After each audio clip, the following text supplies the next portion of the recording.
a cocção do sous vide é um pochê.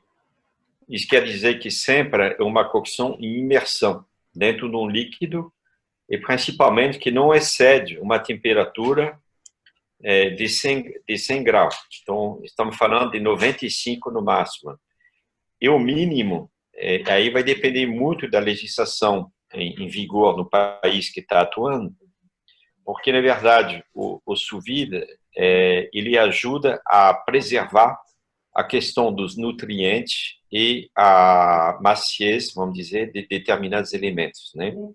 Quando fala maciez, se trata de um corte, por exemplo, um peito de frango, essas coisas todas. Se trata de um lagarto, obviamente que é um processo muito mais demorado, mas principalmente o sous vide, ele tem essa particularidade de conservar a questão dos nutrientes, e aí que você não pode ter realmente uma temperatura muito alta. Então, muitas chefes, por exemplo, falam da cocção sous vide como cocção a baixa temperatura. Na verdade, não é o termo certo. O termo certo é a justa temperatura, que cada elemento tem uma temperatura adequada para justamente a preocupação de proteger justamente a questão dos nutrientes desse alimento.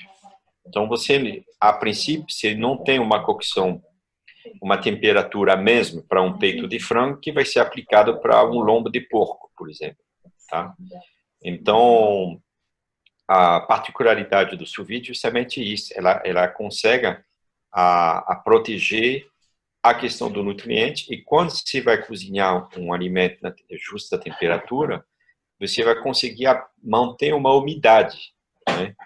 O que, na verdade, acaba sendo um pouco complicado aqui no Brasil, porque se você fizer um peito de frango no sous vide, é uma das coisas mais extraordinárias que exista. Parece um peito de peru.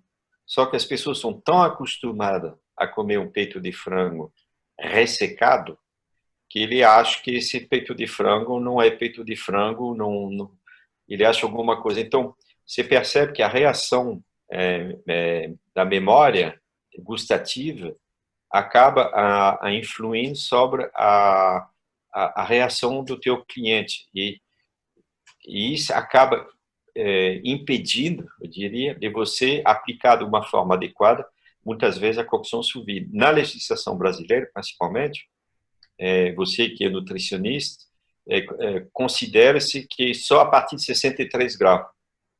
Então, a partir de 63, já está tudo ao ponto, ou a ponto para bem. Então, tudo que está por baixo não é considerada. E a partir de 63, você acaba destruindo muita parte dos nutrientes do alimento. Aí você vai me dizer, mas existe uma zona de risco.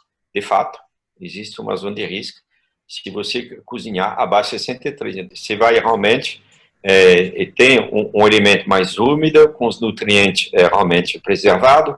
Acima de 63, o risco é inexistente, vamos dizer assim. Só que, em compensação, você acaba com tudo, né? Uma carne bem passada, obviamente, os nutrientes já não tem quase nada, se não nada, né? Então, o que eu falo, o sous vide, uma das perguntas que você me fez, se é para usar só para restaurante de alta gastronomia. Não. Você vai adaptar o sous vide ao eleitorado que você vai servir. Então, se você sabe que as pessoas aqui no Brasil gostam de comer, geralmente, uma carne a ponto para bem, né? Poucas pessoas vão comer mal passado ou a ponto para mal, então você vai começar as suas cocções só a partir de 63, 65 graus para cima. Pode ser usado a qualquer tipo de aplicação comercial. O grau de dificuldade é, na verdade, assimilar uma nova linguagem de preparo de alimentos. O que é muito usado no Brasil é o cook-chill, né? Que é colocado dentro do forno, depois vai resfriar e vai regenerar. Não tem nenhuma embalagem. Qual a diferença da embalagem? O que eu volto a dizer, você consegue manter realmente a justa temperatura cada alimento, preservando uma grande parte dos seus nutrientes. E tem uma coisa interessante, que quando você faz uma ficha técnica, que a gente chama realmente de produção, né? Você consegue até,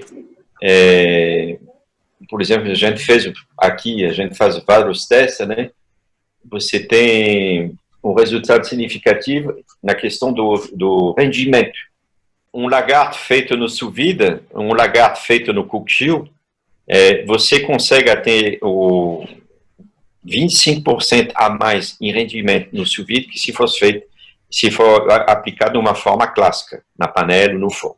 Quer dizer, você imagina, se você multiplicar isso em caixa por mês no final do ano, é muita coisa. E quando eu falo rendimento, quer dizer, você acaba de tirar mais sem distorcer a questão qualitativa. Ao contrário, você consegue ter um lagarto macio, uma cor rosada, não fica cinzato, então pode ser aplicado a qualquer tipo de operação. O que precisa é as pessoas aprender a executar de uma forma adequada. E aí que vem realmente, eu diria, o grau da dificuldade, mas que não é impossível, né? Não é impossível, né?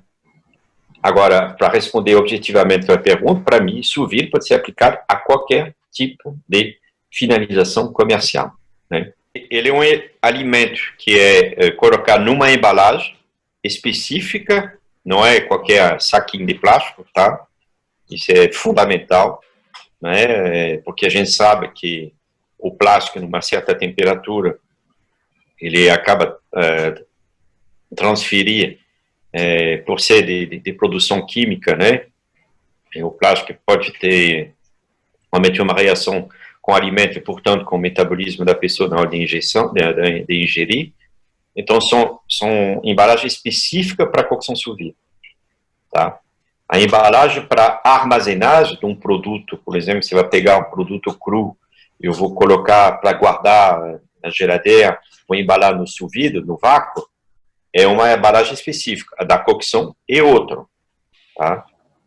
São justamente produto que foi desenvolvido para chegar a uma determinada temperatura, não é? Isso que é o sous vide.